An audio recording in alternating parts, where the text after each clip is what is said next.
This prison story is about when my homeboy Jamie got turned out in prison. Now, let me go ahead and give the disclaimer. We're not talking about the actual celebrity Jamie Foxx. Y'all like, well, Dante, why his picture on the thumbnail? Now, I got an answer for that. Now, my homeboy Jamie, incoincidentally, really looks like Jamie Foxx. I'm talking about if Jamie Foxx was in the mall and my homeboy Jamie was in the mall and they both was wearing the same suit, you couldn't tell. You could not tell if this was Jamie Foxx. Now, his voice is a little deeper than Jamie Foxx and he can't sing, but it's like this dude could be his doppelganger, right? And for those that don't know what a doppelganger is, it's basically somebody that looks just like you, like your twin or something. So anyway, that's him. Now, I got to give y'all the backstory before we even get to the prison story, okay? Now, I met my homeboy Jamie in Job Corps. This was back in 2000. I was 19 at the time, so I don't know. Wait. Okay, let me do the math right quick. I was 12. I turned 12 in year 2000. So I'm going to say in 2007. Yeah, okay, 2007. This is when I went to Gerald R. Ford Job Corps out in Grand Rapids, Michigan.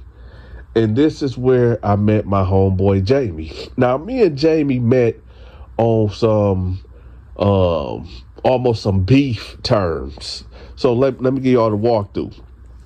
So every week you get new kids that come into Job Corps or whatever.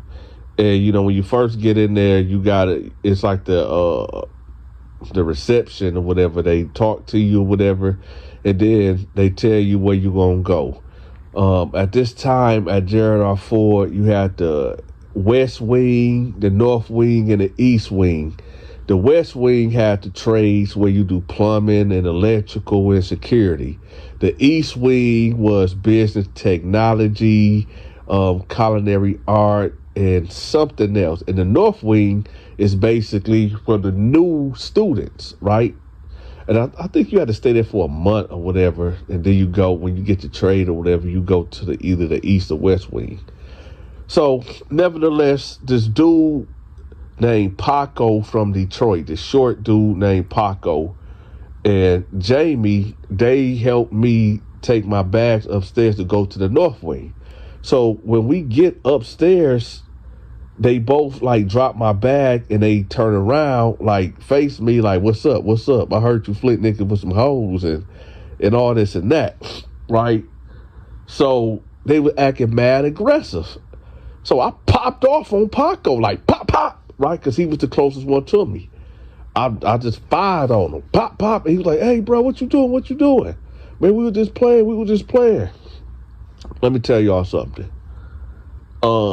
Just Job Corps was a lot like prison. And now that I think about it, I don't know what they thought. I don't know if Flint had a bad reputation at that point in time in Job Corps, whatever. But hey, I wasn't going for it. So I popped off on Paco. And after that, we became cool, right? So Jamie was a guy, he ended up getting terminated like a month later because he kept stealing out the liquor store. And they ended up sending him back to Kalamazoo, Michigan or whatever. So but in between that time, or that month time, me and Jamie used to, I don't know if I should say this because I don't know if it's past the statute limitation or not. But let's just say me and Jamie used to hit the Kalamazoo streets and we'd come back with things that didn't belong to us, if that make any sense, okay? So I'm going to leave that at that. So, anyway, so let's just fast forward to prison. So I'm in the hole and I'm upset because somebody planted a knife in my cell, and this was the part when the CERT team was shaking everybody down. And basically what happens is when they come in there, they make everybody come out. You got to get naked, and you got to sit in front of your cell or whatever, naked. And when they went in my cell, they came out with a knife, like, "Oh, look what we got, Mr. Bell." And I'm like, "What?" And it was like, I said, "Man, that ain't mine, man." They locked me up immediately and threw my ass in the hole. And I'm telling the assistant deputy, like, "Yo, man, come on, man. Y'all, man, somebody plant that on me, man. Like, I really would just have a knife out in it. Like, come on, man." But they weren't trying to hear it. They gave me 2 months in the hole, right? So this is why I'm in the hole. So when somebody is being brought to the hole, it's a loud bang noise when the door is closing behind you, whatever. So nevertheless, boom, I hear that noise. So I'm trying to see who coming down here, whatever, right? And I see him. I said, Jamie. He said, who that? Because he walking past while the guards moving him along. I said, "This is Dante, man." He like, "Who?" "Dante." And he was like, "Oh, what up?" I don't think he know that it was Dante from Job Corps yet. So he get in the cell and we talk. I said, "Hey, man, you know who I am?" He was like, "Nah, not really, man. Where you from?" I said, "I'm from Flint." He was like, "Yeah, what's up? That's what's up, man. I know a couple cats out there." I said, "No, man, I'm Dante from Job Corps, man." He was like, "Job Corps?" I'm like, "Yeah, nigga, back in 07, 08. He was like, "Oh, Dante, hey, man, what's up, bro?" I said, "Man, what's up?" He like, "Man, man, what you doing here?" I said, "Man, somebody planted something on me, man." He was like, "No, I ain't talking about in the hole, nigga. I'm talking about what you doing in prison, man." I said, "Man, it's a long story." So he was like, "Man, hey, man, it's good to, man, hey, man, I always wondered about you, bro. I always wondered about you." I said, "Yeah, I thought about you too, bro." So I'm like, "Man, what you do to get here, man?" He was like, "Well, I'll tell you, give me a minute," right? So he was like, "Hey, how long have you been back here in the hole?" I was like, "Man, I've been back here for a month now." He was like, "How do they feed us? Do we get out?" I said, "Well, we get one shower a week. They do let us out for an hour, but we got to go to like this, like these walls. We go outside, but you can only see the sky, and you handcuffed, and they feed us 3 times a day. The food, all right." You like, "All right." So I said, "So what happened, man? How did you get up in here, man?" He was like, so he said, "I ended up moving to Ann Arbor, Michigan. And when I got there, I met this fine woman, man. This woman was beautiful. She was fine. And, she was like, I don't know, Albanian, Romanian, whatever it was. This woman was just so fine. And I approached her and I'm like, "Hey, what's up, mommy? What's going on?" And she laughed. She like, "Oh, nothing. Everything. I'm fine and whatever." So I put the Mac down on her and I told her like, "Yo, can I get your number or whatever?" And she gave me her number. And for about 2 weeks, I was pressing her, trying to get them draws, man. And she wasn't going for it. So finally, she told me that she was a gypsy. I said, "A gypsy?" He said, "Yeah, she said she was a gypsy, like off of Quasimodo. You remember that movie, The Hunchback of Notre Dame?" I said, "Yeah." He said, "Yeah, she a gypsy, whatever."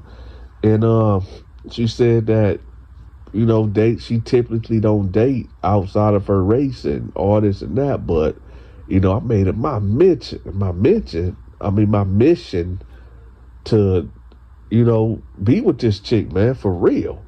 So he said, he was telling her like, "Listen, I know y'all culture don't date outside your race, but I'm willing to talk to your father or do what I got to do to, what I'm talking about, to be with you."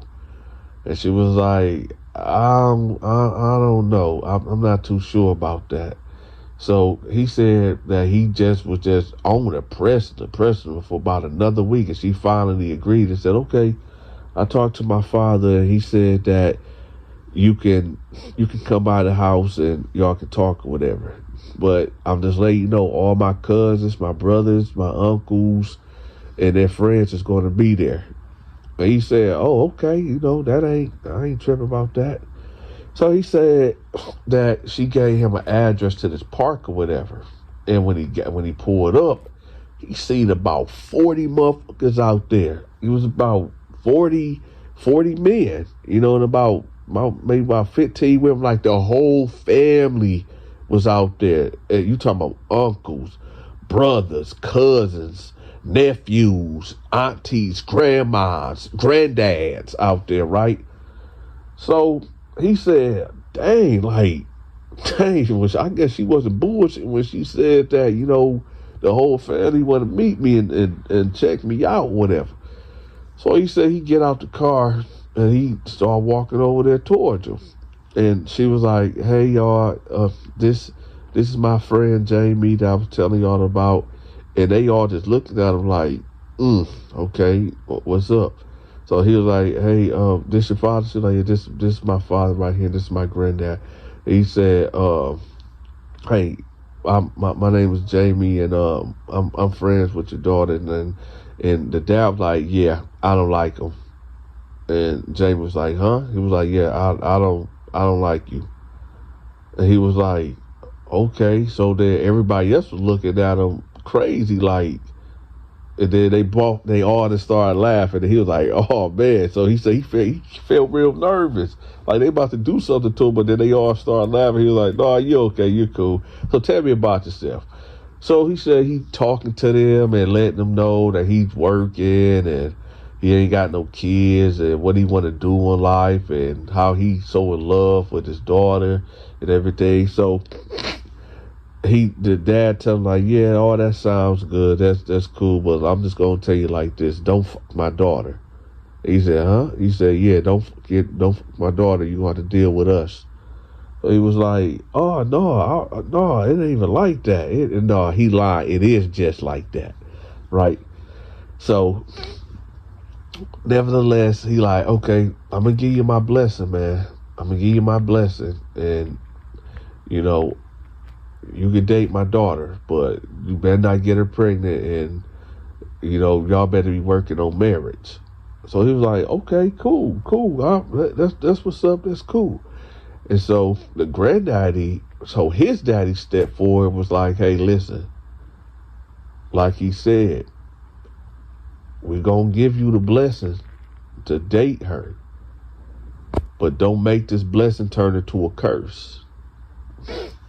He said, "Okay." Nevertheless, y'all, he goes off with the daughter. And he tell her like, "Man, that was intense, man. That shit was crazy, man. Y'all really roll like that?" She was like, "Yeah, that's how it is. If you want to date one of us, you got to meet the whole family." He said, "Yeah, literally." So he tell her like, "Listen, so we together?" And she was like, "Yeah, we together." They gave the blessing. So he told her like, "Listen, let's go to my house. I want to talk to you about something." And she was like, "All right, let's go." So when they got to the house, y'all, this is what happened. Now this story is going to take a dangerous turn. He said when they get to the house, first they were sitting in the living room talking, and they got to making out. And he said, like, it just went too far. Long story short, they making out. She telling him to stop at first, but then eventually she gave in and they end up doing it. He said after they did it, she just started crying and crying uncontrollably. And he was like, what's wrong, man? He was holding her. She was like, "Oh, you dishonored me. You dishonored me and all this and that." And he was like, "What you mean I dishonored you? I really want to be." She was like, no, you don't understand. You don't understand. we didn't supposed to do anything. And he was like, look, man, I'm your man. What you mean? She was like, no, you dishonor me. So she got up and left. So he like, what? She mean I dishonor her? Man, this chick, man, whatever. So he said, man, F it. So he said he let the day go by or whatever. So he said he called and let her on that night. She ain't pick up. He said that he called it the next day. She ain't pick up. The third day, she didn't pick up. So he like, man, what the going on, man? All right, man, whatever, man. This chick bugging, man. F her, whatever, man. So he said on the fourth day he had a knock at the door, whatever. So he said he go to the door, and it's about 12 dudes outside. The gypsy dudes, you know, like her cousins and shit. So he like, what's up, y'all? What y'all want? And the granddad stepped forward and was like, open the door. And he was like, nah, man, what y'all trying to do? What y'all on? He said, open the door. We need to talk to you. And he was like, man, hey, is y'all trying to hurt me or something? Because I'm going to call the police. So the granddad was like, open the door. We need to talk to you. I give you my word. So he said, all right. So he said he went to the kitchen and grabbed a knife and put it in his pocket, his back pocket, whatever, because he don't know what they on. So he opened the door and he said, so we told you not to play her, right? And he was like, look, man, let me explain. And let me fill y'all in on something right quick. At this time, y'all, and this is real important. At this time, y'all, Jamie weighed maybe a good 260. And he was an athletic dude, so he was in shape. So he weighed about 260, right? Keep that in mind. This is the whole point of this whole story right here, y'all. So he weighed about 260. So the granddad basically was like, I told you that we gave you the blessing. Now we give you the curse. And he said, my homeboy Jamie was like, what? And the old man put his like thumb out and touched the side of Jamie's face, and was like, thinner. And Jamie was like, what? And then the old man got to smiling and turned around and walked off. And, you know, the uncles and the cousins walked off with him. So Jamie said he was just standing there like, what? This man gonna touch my face with his thumb? I'm on thinner. What? So he said, man, whatever, man. These crazy motherfuckers, man. So he said that he closed the door and he went to bed, right? And he said he got up around like 3 o'clock in the morning and he went to go pee. Now he said when he went to go pee, it was his pee was like turning red, like it was blood or whatever. He like, man, what the heck going on? So he was like, man, I hope this bee didn't give me no STD, because he did go inside of her raw or whatever. So he was like, man, I think this gave me an STD. So he said, all right, man, forget it. I'm just going to go to the clinic or whatever tomorrow and see what's happening. So he said he get up and he put on his shirt. Now, he said he usually wear a 2X or whatever, but this shirt felt a little loose on him or whatever. And he said he put on his pants, and it was like his pants didn't fit that good. So he like, man, what the heck? So he went to the clinic, you know, they weighed him and everything, and they're like, oh, okay, you wear 240. He said, 240? Check that again. I usually wear like 260. They was like, no, you weigh 240, and, you know, we read the test and you healthy. He like, but when I was peeing, I felt like I was spitting out blood or whatever. It was like, well, you know how the doctors do it. They come up, they don't really know what's happening, but they'll take some bullshit that sound like medically right or whatever. So he like, nah, that ain't it. Nah, everything is fine. You're healthy. So he was like, all right, man, but I lost 20 pounds overnight though, really. And he was like, oh, well, okay, I guess. So he said he driving And he said when he got back to his neighborhood, he seen the girl and like three of the male cousins standing at the top of his corner, right? So he ride past and they looking at him, and he like, what? So he rolled the window down, and she was like, yeah, you dishonored me. Now you gonna be dishonored. And he was like, man, fuck you. And then the cousins was like, what? And they was like, yeah, you finna get yours. And he was like, man, whatever, man, fuck y'all. So he said he started driving. He went, pulled up at his crib and went in the house. And he said that they were just standing in his front yard, right? So he said he came to the door and was like, hey, I'm gonna call the police, man, if y'all don't get the fuck out of here, man. And they was like, yeah, okay, we gonna see how you gonna feel in a couple days. We gonna see what it is in a couple of days. He was like, man, fuck y'all or whatever. So he said they walked off, right? So he said he go in there and he started eating. He said he was really hungry.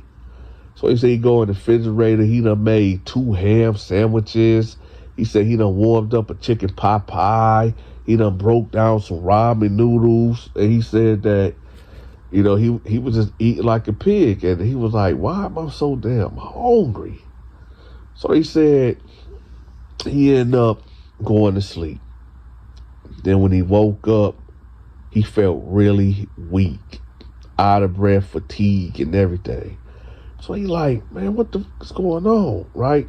So he said he go to the bathroom and he felt lightheaded. So he said when he looked in the mirror, he couldn't believe it. He said like he dropped so much weight, so he got on the scale. This dude went from 260 to 240 to 180. What? This dude done lost 60 pounds, y'all, overnight. So he's sitting there like, what the is going on, man? What the is going on? Man, what? So he said he just sit down on the toilet. He not using the bathroom. He just sit down on the toilet like, and then he kept getting up, looking in the mirror. He like, how the fuck I lose all this weight? Man. And so he said he started coughing, and he started coughing up blood, right? So he said that he ended up spitting the blood in the toilet and stuff. That he said he was just sitting there, that he thought about it when the old man came up to the door and touched him and said, thinner. So he said he sat there for a minute and he said, oh, I remember that Stephen King movie with that movie Thinner with when the white guy was getting some top from his wife and ended up hitting that gypsy dude's sister or whatever and taking her life, and he was a lawyer and he wanted the case or whatever, and they cursed him. So he said, man, that can't be real, man. That can't be real. This can't be real. So he said, man, I need to find out. I need to find out. I gotta go, man, because this what this shit seemed like it is, right? So he said that he calling the girl, calling. She ain't answering the phone. So he finally get through, and he said, hey, listen, man, I need to talk to your people, man. Talk to your dad, man. I'm messed up, man. I'm really messed up. I need to talk to him, man. I think they cursed me. And then granddaddy was like, you dishonored my grandbaby. And he like, I'm sorry, man. I'm so sorry, man. Can I pull up on you and talk to you, man? I'm sorry. He said, yeah, come to this location. So he said he get in the car, he go there. And he said they all out there, you know, and they when he pull up, everybody get quiet, they watching him, right?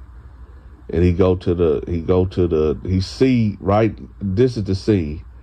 It's about 50 men out there, maybe about 40 women and a lot of kids running around, right? So he said he get out there and he sees them and he's walking towards them, and then he just dropped to his knees to the granddad, but like, please, man, could you take this off, man? I'm sorry, right? So the daughter walked up and said, "You dishonored me," and she spit on him and kicked him in the face. And some of the women started kicking him, and the granddad basically just said, "Hey, y'all stop. He had enough." So then the granddad said, "I'm not taking it off. You should have never dishonored my granddaughter." And he turned away. The granddad turned around and tried to walk off, and dude grabbed him. Jamie grabbed him and was like, "Hey, please, man, please." So the man turned around and said, "Don't you ever put your fucking hands on me." And he called him the N-word. "Don't ever put your fucking hands on me." And he spit on him, and he said, you think what you going through right now is bad? Just wait until tomorrow. And then he said like he felt like his stomach churning, right?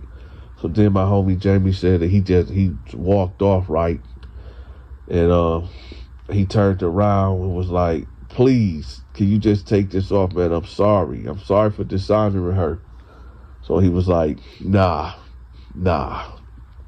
So he ran off and he went home. And he said for the next 2 days, y'all, he lost so much weight. He said he had to been pushing a good 65 pounds in 2 days. He said he looked like a person that got that pack. You know what I'm talking about? When you lose a lot of weight or whatever. So he said, "Man, no, I'm not going out like that. I'm not." So he said he called one of his homeboys from Detroit. They came to Ann Arbor, and they gave him a piece of steel or whatever. And his plan was to go out there and basically put the gun to the guy's head and tell him to uncurse him or whatever. Nevertheless, he go out there. He ended up seeing the old man, and he put that thing to his dome piece. And he told him like, "Hey man, take this curse off me, man. Take this curse off me." And he was like, the old man was like, "You know what? You got a lot of balls. So you know what? I'm gonna take it off you or whatever. But when I take it off you, you only got 1 minute to get from here to your car and go, or we're going to kill you." He was like, just take it off. Just take it off. So he said, okay. He said, it's done. He said, go. So Jamie said he just started running, but he was falling because he was so weak and fatigued or whatever. And he said he got maybe 7/4 of a way to his car right there. And he said they let this big ass dog out on him or whatever. And he hear the dog coming up, right? So he just turns around and boom, he bammed the dog, right? Boom. And he said that the granddaddy turned back around because he thought like, oh, he shot my dog or whatever. And he was like, "Y'all get him. And everybody started running out towards him or whatever. So he said he got up and he got in the car basically. It took a lot for him to get in the car. So he said they banging on the door, banging on the window, telling him to come out, get out, right? He said he took off, he got up out of there, right? So he said he ended up getting a hotel for the next 3 days. He said that he started getting his strength back. He started getting his weight back or whatever. And he was like, "Man, this shit is crazy, man." So I said, "Okay, so what happened? What happened?" He said, "That was it, man. Dude took the curse off me, and I said, how the fuck you end up in prison?" He said, "Oh, well, I end up killing him." I said, "Wait, what you mean?" He said, "Yeah, man, they kept harassing me, man, for killing a dog, and I guess he wanted his get back, and they just kept harassing me. They kept showing up every place I was at, and I damn sure wasn't letting them go touch me. And one day, I was at the Dollar Tree, and he popped up. The granddaddy popped up with like 2 other guys, and they tried to, corner me in this aisle, and I was not about to let them touch me. So I had a knife. I keep a knife on me. I pulled the knife out, and I stabbed him a couple times and got up out of it, because I'll be damned if niggas gonna curse me again. So they ended up giving me 30 years. I said, "Damn, for real?" He said, "Yeah." I said, "Man, that's crazy." I said, "So that gypsy stuff really real, huh?" He was like, "Bruh, that's real, man. It's real. Y'all make sure y'all subscribe to my movie and my gaming channel. I'ma have that link pinned at the top of the comment section. Also, y'all subscribe to Stacy's Storytime. She's tell phenomenal stories just like myself. And if y'all feeling generous, make sure y'all leave me a tip. I'm accepting Cash App, Zelle, and PayPal. Until next time, y'all take care. I'm gone.